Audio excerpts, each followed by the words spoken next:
Dans l'assemblée des saints, assoiffé je me tiens, que ton onction descende sur moi.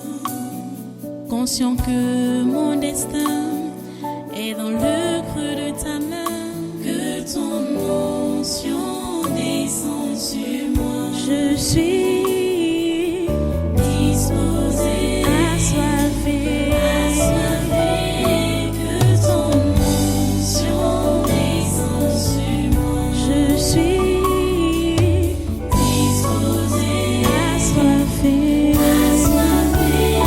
que ton onction descende sur moi.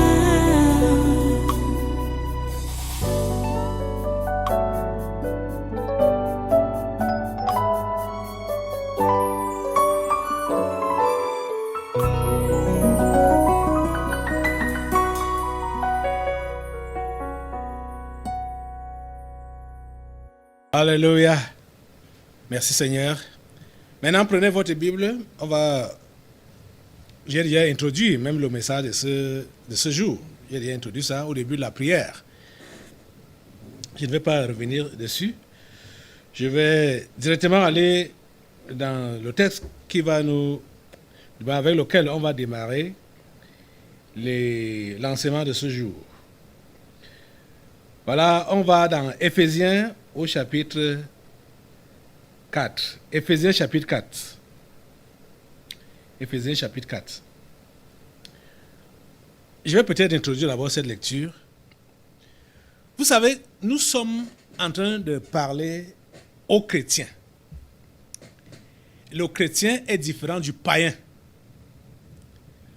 Parlant du travail, ou parlant du moins, il faut aller dans le contexte du chrétien, pas dans le contexte général. Vous voyez? Donc, déjà, il y a beaucoup de choses qui ont changé dans la vie du chrétien, de celui qui a donné sa vie à Jésus. Il n'est plus comme ceux du monde. Il n'est plus comme ceux à tous les niveaux. Donc, même au niveau du travail, il doit être différent. Et ici, le texte qu'on va lire nous donne les vraies raisons du travail. C'est bizarre. Vous allez voir que ce n'est pas les raisons que beaucoup d'entre vous là se donnent pour travailler ou pour chercher du travail à leurs enfants ou du positionnement à leurs enfants. C'est différent. Donc, vous allez supporter qu'on lise plusieurs versets aujourd'hui, au moins 11 versets, 11 à 12 versets comme ça là. Nous allons les lire pour essayer de mieux comprendre. Allons donc dans Éphésiens chapitre 4 à partir du verset 17. Éphésiens 4 à partir du verset 17. Voici ce qui est écrit. Voici donc ce que je dis et ce que je déclare dans le Seigneur. C'est que vous ne devez plus marcher comme les païens qui marchent selon la vanité de leurs pensées. Ils ont l'intelligence obscurcie. Ils sont étrangers à la vie de Dieu à cause de l'ignorance qui est en eux, à cause de l'endurcissement de leur cœur. Ayant perdu tout sentiment, ils se sont livrés à la dissolution pour commettre toute espèce d'impureté jointe à la cupidité. Vous comprenez donc que, on va revenir sur ce verset 19, la plupart des païens travaillent, quand je dis la plupart, tous les païens travaillent. Et le travail est motivé par la cupidité, l'amour de l'argent. Continuons la lecture. Mais vous, ce n'est pas ainsi que vous avez appris Christ.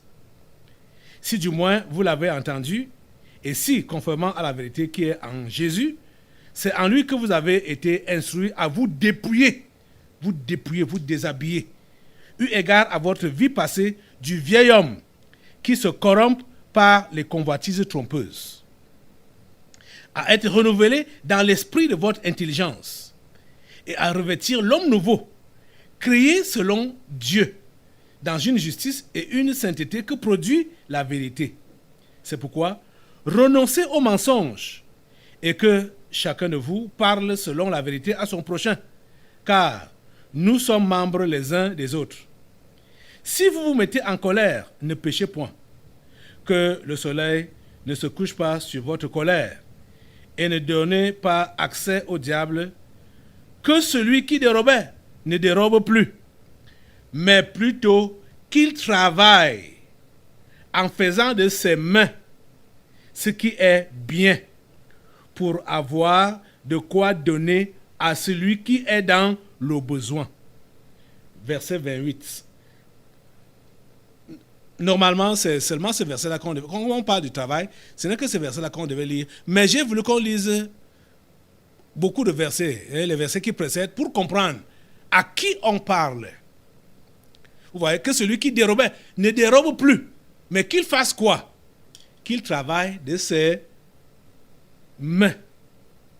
Qu'il travaille en faisant de ses mains ce qui est bien, pour avoir de quoi donner à celui qui est dans le besoin. Le but du travail, c'est pour faire quoi?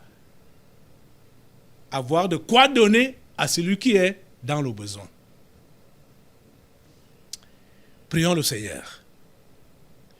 Dieu trois fois saint, nous te remercions pour ta parole. Merci, parce que tu nous l'as donné, tu nous l'as délivré pour notre bien, pour notre instruction. Donne-nous la grâce de pouvoir l'appliquer. Donne la grâce, Seigneur, de pouvoir l'exécuter. Donne-nous la grâce de pouvoir te plaire par notre obéissance à tes instructions. Reçois toute la gloire et tous les honneurs. Merci parce que ta volonté s'accomplit dans nos vies pendant ce programme, par ta parole que tu nous donnes en cet instant. Au nom de Jésus, nous avons prié. Amen. Assois-toi. Soyez une fois de plus les bienvenus à ce congrès de surnaturel de ce jeudi 9 mars 2023. Vous avez suivi cette lecture. Cher chrétien, tu dois être un travailleur et tu dois entraîner tes enfants au travail, ta progéniture au travail. Et tu ne dois pas avoir la conception ou la mentalité des païens. Tu ne dois pas avoir la mentalité des païens en ce qui concerne le travail que tu fais. Ce n'est pas pour gagner de l'argent pour toi-même et montrer que tu as réussi ta vie. Tu ne dois pas être motivé par l'esprit de cupidité. L'amour de l'argent. Non. Ce n'est pas ça qui doit te motiver. La cupidité. L'amour de l'argent. Et vous allez voir que ceux-là qui se disent chrétiens murmurent en travaillant quand ils estiment que ce qu'ils reçoivent est minime. Ils se mettent à murmurer, ils se mettent à bavarder ou ils se mettent à travailler mal. Et c'est très bizarre.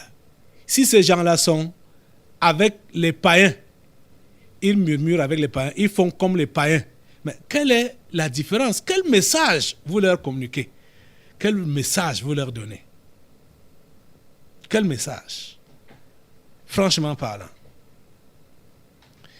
Les amis, en tant que chrétiens, je vous dis la pure vérité que les chrétiens ne doivent pas être impliqués dans les histoires, les mouvements de revendication. Les chrétiens ne doivent pas être impliqués dedans. Dans les mouvements de revendication, les chrétiens ne doivent pas être impliqués dans ces mouvements-là. Lisez votre Bible de la Genèse à l'Apocalypse, vous allez comprendre que c'est le conseil que Dieu donne. On ne doit pas être impliqué dans les mouvements de revendication, les révoltes. Le chrétien ne doit pas être impliqué dedans. Le chrétien doit être un modèle. Le combat du chrétien est à genoux. Le combat du chrétien est dans la prière. Vous voyez, quand nous prions ici contre le mal, c'est avec toute l'énergie. Si toi, chrétien, Au lieu de te mettre à genoux pour prier, tu sors comme les païens pour aller avec les pancartes, pour aller réclamer, je ne sais pas ce que tu réclames là-bas dehors. Quelque chose t'arrive là-bas dehors. Tu vas mourir et aller en enfer. Hein? Tu vas mourir et aller en enfer directement. Le combat du chrétien, c'est à genoux. Notre combat n'est pas contre la chair et le sang. Même ce qu'on va parler là, que les démocraties, machin, revendications, machin, et les chrétiens vont aussi se mêler dans les revendications. Vous savez que le diable a organisé ça pour tuer les innocents, les simples d'esprit. Vous voyez? Parce que quand il y a un mouvement là-bas dehors, on va lancer le gaz lacrymogène ou même les balles blanches comme ça. C'est les simples que ça vise, les simples d'esprit hein, que ça vise, pour qu'il y ait bain de sang. Et ces gens maléfiques-là sont ressourcés quand le sang est versé. Et quand le sang est versé, la nation également est souillée. Parce que Dieu a dit que le sang souille le pays. Quand le sang est versé, le pays est souillé. Donc, chrétien, tu ne dois pas te mêler dans ce genre d'histoire-là. Tu ne dois pas te mêler. Tu ne dois pas te mêler. Les syndicats, il y a des syndicats. Écoutez, les Occidentaux disent qu'ils sont des pays démocrates, non? Et dans la démocratie, on dit que c'est le peuple qui dirige, non? On écoute la voix du peuple, non? Depuis plus de 3 ans aujourd'hui, et quand ils ont instauré la dictature sanitaire avec le mensonge du corona, combien de gens sont sortis dans différents pays là-bas en Europe pour refuser ça? Est-ce que ces gens ont écouté? Est-ce que ces gens ont écouté les cris de ces manifestants-là? Ils n'ont pas écouté. Déjà même, ils cachaient pour que on ne voit pas. Hein, on ne voit pas des foules nombreuses qui sortaient pour revendiquer leur liberté. Ils n'ont pas écouté. Hein, vous voyez? Donc, ils ont organisé leur machin de démocratie là. C'est diabolique. Et ce n'est pas la voix du peuple qui est écoutée. Ils ont établi leur système, le système des anges déchus, des démons, qui est là pour donc mater les humains, mater les simples d'esprit et imposer des choses maléfiques en écartant Dieu, en écartant les enseignements de Dieu. Ils ont tout fait pour donc mettre Dieu de côté. Parce que leur mission est d'attirer le maximum des simples d'esprit en enfer. C'est leur mission sur la terre. Ils n'ont pas deux missions. C'est leur mission sur la terre. Envoyer les simples en enfer. C'est tout. Donc, ne vous mêlez pas à ces mouvements-là de révolte, de revendication. Ne faites pas ça. Hein? Vous n'avez pas de réclamations à faire. Le travail que vous avez là, si vous êtes en train de réclamer l'augmentation des salaires ou ceci, bon traitement à votre lieu de service, ce que vous faites là, c'est contre Dieu que vous faites là. Vous faites ça. Parce que si tu es chrétien, je parle en tant que chrétien. Parce que si tu es chrétien, tu travailles pour Dieu. Où que tu sois et quoi que tu fasses, c'est pour Dieu que tu fais ça. C'est pour Dieu que tu fais ça. Donc c'est à lui que tu dois t'adresser. J'ai dit, même comme c'est reconnu, vos patrons là-bas, ce sont des sectaires, ce sont des anges déchus. Mais la parole de Dieu dit que c'est pour lui que tu travailles, c'est pour Dieu que tu travailles. Le travail que tu fais chez ce secteur-là, c'est pour Dieu que tu fais ça. C'est pour Dieu que tu fais ça. Donc tu n'as pas besoin de revendiquer quoi que ce soit. Ça veut dire ou de te révolter. C'est contre Dieu que tu te révoltes. C'est à Dieu que tu revendiques. Et de la mauvaise manière que tu lui revendiques cela, à la manière des païens. Des gens qui ne connaissent pas Dieu. Ouais. Et ça montre les motivations de ton cœur. Ton cœur veut quoi? Ton cœur veut l'argent. La cupidité. C'est ça donc qui te motive. Et c'est pourquoi tu revendiques alors.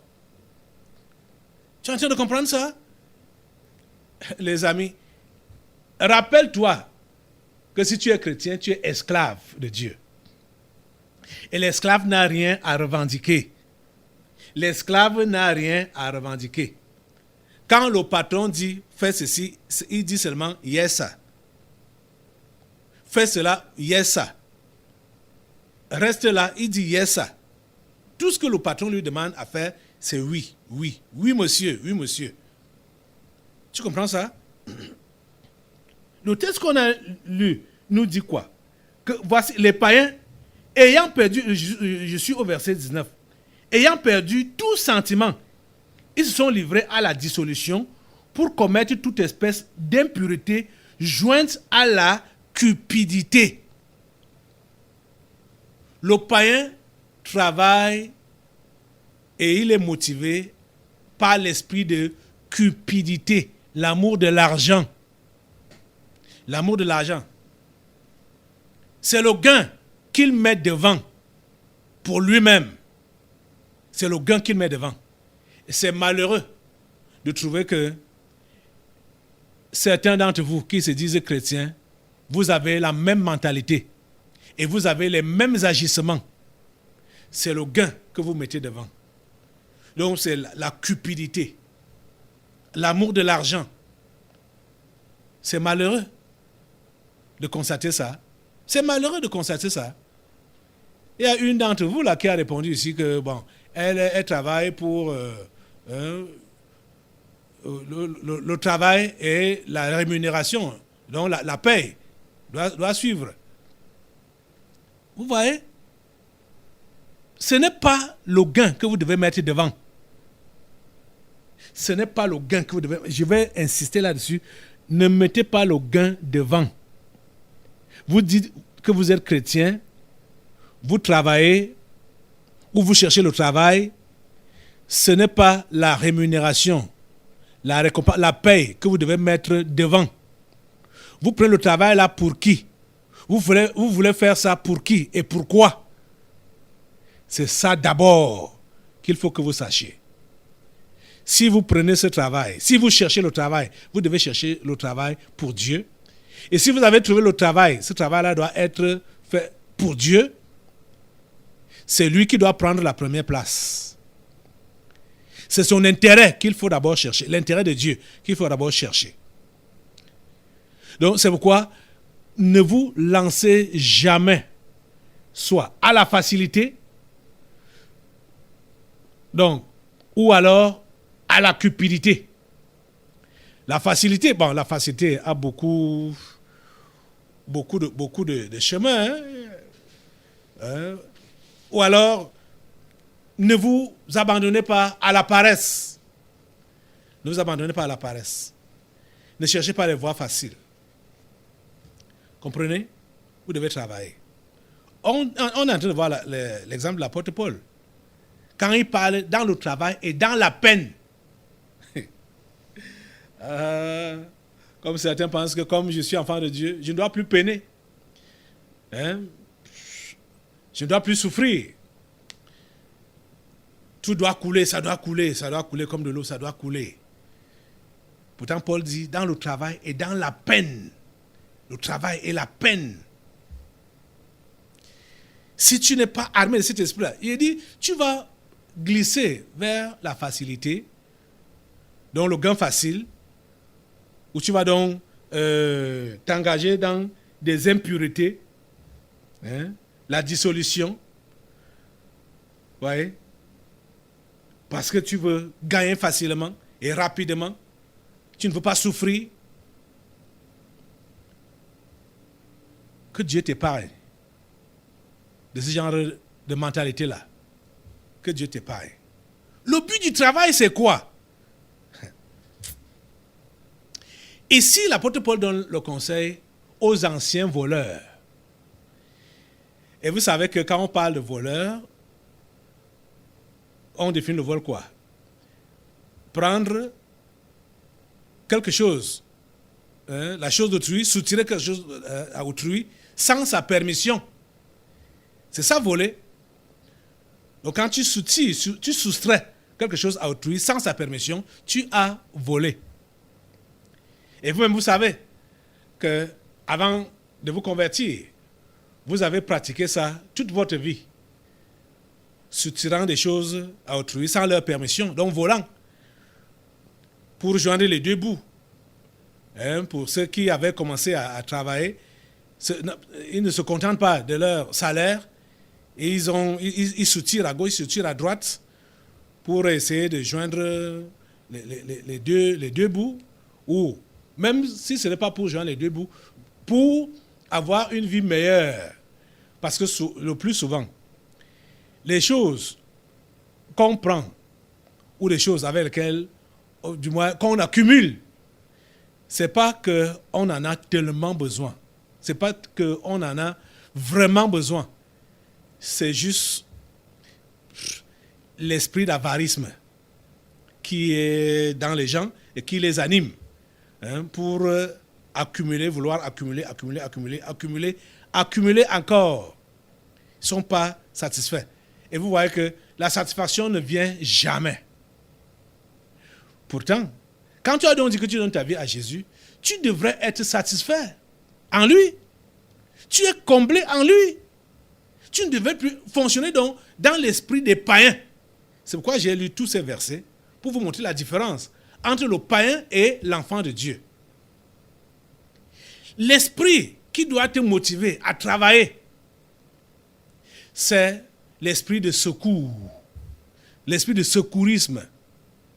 Donc pour sauter au secours de celui qui est dans le besoin. Pas forcément pour que tu combles tes besoins à toi, mais pour voler au secours de celui qui est dans le besoin. C'est ça que la Bible nous enseigne. Donc, l'esprit du travail, pour un chrétien, c'est l'esprit de secourisme. Verset 28 d'Éphésiens 4. Que celui qui dérobait ne dérobe plus. Voilà le conseil qui est donné aux voleurs. Tu détournais, tu volais, tu piquais dans la caisse qu'on t'avait confiée. La Bible te dit, ne fais plus ça. Ne fais plus ça.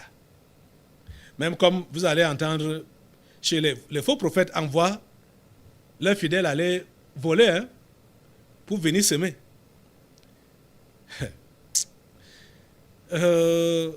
Tu voles pour aller semer. Semer où? Bon, ça doit être dans le champ du diable, ce n'est pas dans le champ de Dieu. Parce que les critères sont clairs par rapport aux données dans la maison de Dieu. Les critères sont clairs. Et on vous les lit ici à chaque culte. Les critères pour donner à Dieu. On vous les lit ici. On vient de vous lire ça. À chaque culte. On ne donne pas ce qui est volé. On ne donne pas ce qui est volé. On ne donne pas ce qui est volé. Dieu ne veut pas ça. On ne donne pas ce qui est malade ou ce qui est dégradé. Et comme certaines personnes, on va lui donner un faux billet. Là-bas d'ailleurs, lui trouve bon de venir donner le faux billet là à l'offrande. La malédiction est sur toi. Ça dit, je n'ai même pas besoin de te le prononcer. Tu sais que ça là c'est un faux billet. Tu as reçu ça là-bas d'ailleurs. Ou bien il y a des chéris qu'on a refusé. Toi-même tu as essayé de donner ça aux gens qui venaient acheter chez toi. Ils n'ont pas pris. Tu viens jeter ça à l'offrande. La malédiction est sur toi. La malédiction est sur toi, clair. Toi-même tu invoques ça sur toi. On ne donne pas à Dieu des choses méprisables. Vous comprenez ça? Ou des choses volées. Ce n'est pas ça qui... Et Dieu ne vous demande même pas. Il dit, si j'avais faim, je ne te le dirais pas.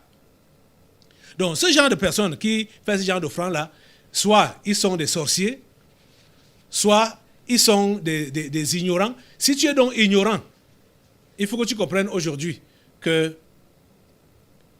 tu te places sous la malédiction et tu dois te repentir. Si tu es ignorant, et ne plus faire ça. Tu comprends ça? Verset 28 d'Éphésiens 4 dit quoi? Que celui qui dérobait ne dérobe plus, que celui qui volait ne vole plus. Mais plutôt qu'il travaille en faisant de ses mains. Vous voyez que pas... Oh mon Dieu.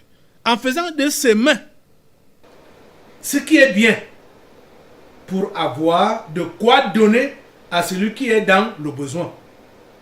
En faisant de ses mains ce qui est bien pour avoir de quoi donner à celui qui est dans le besoin. Vous voyez ça? Les voleurs sont appelés à changer de métier, de profession, pour devenir maintenant des travailleurs. Et des travailleurs, quel quartier de travail? Des pourvoyeurs aux besoins des autres. C'est la raison du travail pour le chrétien. Notez cela définitivement aujourd'hui dans votre esprit. La raison du travail pour un chrétien, c'est pour pourvoir aux besoins des autres. Et vous savez que c'est à tous les niveaux. Il y a des besoins spirituels. C'est ça même dont l'homme a besoin.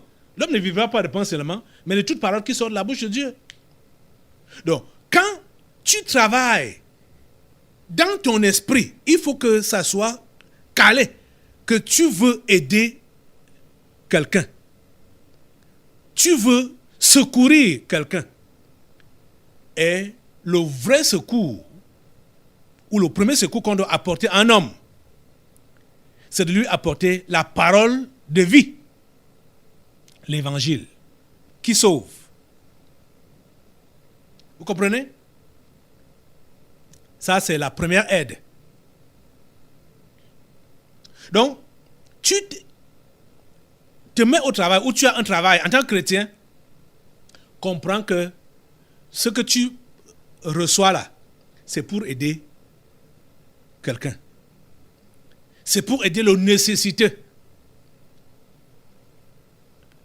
Donc d'abord, avec la parole de vie, et ensuite avec la nourriture ou l'air du corps. Ça vient en dernière position, en dernière position, l'aide du corps. Mais c'est d'abord l'aide de l'esprit qu'il faut apporter aux gens. Tu comprends ça? En tant qu'enfant de Dieu, donc travailleur. Ce n'est pas que oh, j'ai tellement trimé, oh, j'ai tellement souffert. Maintenant que Dieu m'a béni avec ce travail, il faut maintenant que je mange, je m'habille, je m'achète des voitures, je m'achète des maisons, je m'achète des terrains, je me construis. Ce n'est pas ça que tu es appelé à faire. Ce n'est pas pour cela. Même comme ces choses rentrent aussi dans le cours de la vie. Mais ce n'est pas ça qui doit être prioritaire pour toi, cher enfant de Dieu. Ce n'est pas ça qui doit être prioritaire pour toi.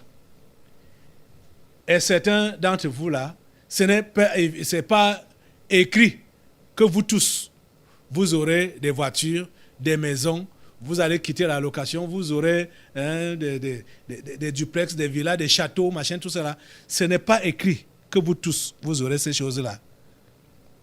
Mais ce qui nous est conseillé ici, c'est que chacun est appelé à venir au secours de l'autre en lui apportant, en apportant le produit de son travail pour que l'autre trouve du bien. Et tout le monde doit le faire. Tout le monde peut le faire. Tout le monde, je dis tout le monde. Tout le monde. Il faut que tu le comprennes et que cela soit calé dans ton esprit comme ça. La plupart d'entre vous là, plusieurs sont talentueux, plusieurs ont des capacités, plusieurs peuvent trouver de bons emplois, ou même ont même de bons emplois. Et plusieurs brassent même de l'argent. Mais comme vous n'avez pas su pourquoi vous aviez cet argent-là, vous ne faites rien avec. Ça entre, ça sort. Vous ne faites rien avec. Parce que vous devez comprendre une chose. Jésus a dit, il faut que peut-être je vous lise ça. Bon, je vais paraphraser parce qu'on va bientôt arrêter. Jésus a dit de ne pas épargner sur la terre Jésus a dit d'épargner au ciel. Comme je vous ai dit en commentant ce verset 28 d'Éphésiens 4, que le voleur doit travailler pour pourvoir aux besoins des autres. Le premier besoin qu'on doit rencontrer dans la vie d'un homme, c'est son besoin spirituel. Voilà, le premier besoin, c'est le besoin spirituel. Vous comprenez ça? Et Jésus a donc dit que il ne faut pas qu'on épargne sur la terre où la rouille et la teigne vont ronger, où même les voleurs vont percer et voler. Il a dit qu'on doit épargner au ciel. Ça veut dire quoi? Quand tu as le travail, quand tu prends le travail, tu dois comprendre que c'est pour Dieu que tu as ce travail-là. Les revenus que tu engranges dans ce travail, c'est pour l'avancement du royaume de Dieu. C'est pour faire avancer le royaume de Dieu. Donc pour épargner au ciel. Tu comprends? Et franchement parlant, quand tu as donc eu à gagner ton argent et que tu as investi pour le royaume de Dieu, tu ne dois pas te sentir misérable. Que voilà, j'en avais et puis j'ai tout donné. J'ai dit au bon endroit, hein, pour une bonne cause. Hein. Je ne parle pas des histoires qu'on vous... oh mon Dieu, on vous vole là-bas dehors. Et c'est ça même, ils sont prêts. Vous voyez, je disais, il y avait des gens qui se plaignaient là que... oui, on a eu interpellé plusieurs personnes ici là qui ont été frappées par les faux prophètes. Je leur ai fait comprendre que si vous avez été frappé par le faux prophète, c'est parce que la semence du faux était aussi en vous. Vous n'avez pas donné l'argent là pour rien. Vous n'avez pas donné la voiture là pour rien ou le terrain là pour rien. Vous n'avez pas donné ça pour rien. C'est comme vous avez dit de semer là. Ce n'était pas pour rien. C'est parce que vous aviez aussi la semence du faux en vous. C'est pourquoi vous avez été frappé. Vous étant simple, on vous a frappé, on vous a eu. Vous voyez? Donc, les gens se font facilement frapper par les faux prophètes pour après maintenant condamner la vérité de l'évangile qui demande qu'on ne doit pas amasser, mais on doit investir pour le ciel. C'est la vérité de l'évangile. Mais les faux prophètes ont pris de l'avance pour vous narguer et voler votre argent. Puisque quand tu vas remarquer, l'argent même que tu avais eu à donner là, ou ce que les faux prophètes ont frappé là, parfois, en vérifiant de près, cet argent-là n'était même pas bien acquis. C'était même un argent mal acquis. Parce que toi-même, tu sais, hein, les jongleries que tu as eu à faire pour avoir cela. Donc, c'était pas propre. C'était pas un argent propre. Tu comprends? Nous devons avoir l'argent propre. Et c'est l'argent propre qu'on doit investir pour le royaume de Dieu. L'argent propre, je dis l'argent propre. Propre. Vous comprenez? Ici, dans cette communauté, on n'accepte pas l'argent sale. Vous suivez les annonces à chaque fois qu'on veut prendre les offrandes. On n'accepte pas l'argent sale dans cette communauté. L'argent du vol, l'argent des détournements, l'argent des ventes des stupéfiants ou de n'importe... Tout ce qui est maléfique là, l'argent volé, on ne prend pas ça ici. Vous insistez pour donner ça afin de suivre ces ministères. Vous n'allez pas réussir puisque vous avez été avertis. Vous avez été avertis. Vous savez? Vous avez été avertis. Donc ça ne peut pas avoir d'effet. Et il arrive parfois que quand un mauvais agent entre, on sait qu'il y a un mauvais agent qui est entré. On le sait. Qu'un mauvais agent est entré. Et comme celui-là s'est entêté à donner, celui qui a révélé lui-même, il va se charger de nettoyer cela. Vous voyez, sans protocole. Mais tu dois comprendre que toi, enfant de Dieu, quand tu travailles, tu dois travailler pour l'autre. Pour le bien-être de l'autre. C'est ça qu'on a vu depuis jeudi, que Dieu n'a pas initié le travail pour lui-même.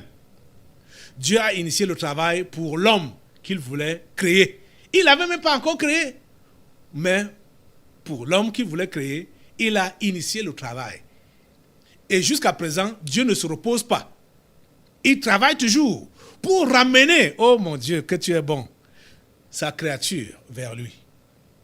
C'est ça qu'il est en train de faire. Jusqu'à présent, il travaille. Pas qu'il a besoin de quelque chose, mais juste pour faire du bien à l'homme. Oh Dieu que tu es bon. Oh Dieu que tu es bon. Oh Dieu que tu es bon. Donne-nous ta nature. Donne-nous ta nature. Imprègne en nous ta nature.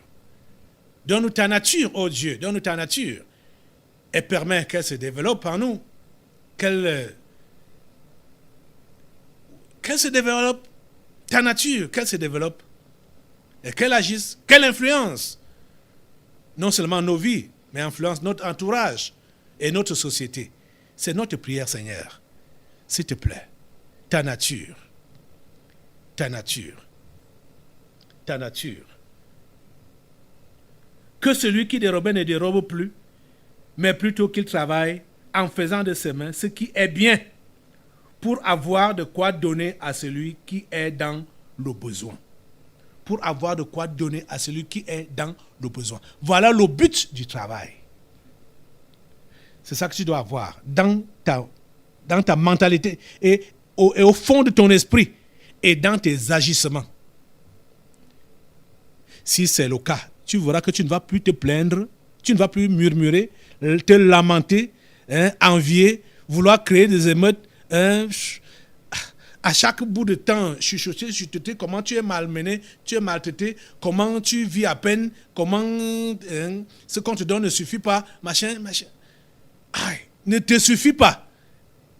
Tu ne dis même pas que ça ne suffit pas pour que tu puisses aider l'autre. Ça ne te suffit pas. Égoïste. Lève-toi pour prier Dieu, pour qu'il donne le changement de mentalité aujourd'hui par rapport au travail. Que tu comprennes le but du travail. Le but du travail. Subvenir aux besoins de l'autre. Donner à celui qui est dans le besoin. Donner à celui qui est dans le besoin. Ce n'est pas pour t'amasser des trésors sur la terre. Là où les voleurs vont voler, là où la rouille et la teinte vont ronger, mais il faut amasser ça au ciel. Amasser au ciel, c'est en venant au secours de l'autre, pourvoyant aux besoins de l'autre. Seigneur, donne-moi la grâce de comprendre aujourd'hui que cela s'assoit dans mon esprit. Le but du travail. Et donne-moi cette grâce de travailler pour ce but-là à partir d'aujourd'hui. Merci Seigneur de m'écouter et de m'exaucer. Au nom de Jésus, j'ai prié. Amen. Assois-toi. Nous allons maintenant passer aux délivrances prophétiques. Dans l'assemblée des saints, assoiffé je me tiens, que ton onction descende sur moi. Conscient que mon destin est dans le creux de ta main, que ton onction descende sur moi. Je suis